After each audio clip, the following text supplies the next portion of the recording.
আমি ধ্বংস।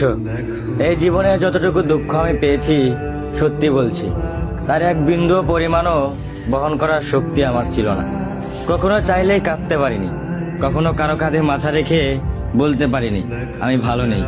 তাই নিজের ভিতরেই সব জমিয়েছি হাসি মুখের আড়ালে, নীরবতার গভীরে। মানুষ ভাবে আমি শক্ত, আমি নির্লিপ্ত, আমি সব পারি, অথচ কেউ জানে না ভেতরে ভেতরে আমি কতবার ভেবেছি। একা রাতে বালিশ ভিজিয়েছি, চোখের জল দিয়ে গোপনে যুদ্ধ চালিয়ে গেছি। আমি নিজেকে এতবার জোড়া লাগিয়েছি যে এখন নিজের আসল রূপটাই ভুলে গেছি। কখনো ভাবিনি হয়তো এই দুঃখগুলো সামলে নিতে পারবো, হয়তো সময় ঠিক করে দিবে সবকিছু। কিন্তু বাস্তবতা হলো আমি আয়ত্তের বাইরে দুঃখ ধারণ করতে করতে এখন নিজেই ধ্বংস হয়ে গেছি। এখন মনে হয় আমি নেই, আমি কেবল এক ভাঙা মানুষ, যার ভিতরে অনেক কথা জমে আছে কিন্তু শোনার কেউ নেই। সবাই বলে খারাপ সময় সবসময় থাকে না, সময় ভালো হয়ে যাবে, কিন্তু কেউ বোঝে না সময় শুধু ক্ষত তৈরি করে, সেগুলো শুকায় না।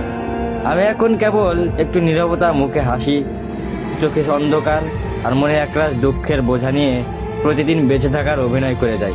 আমি ধ্বংস হয়েছি, তবু মুখে বলি আমি ভালো আছি।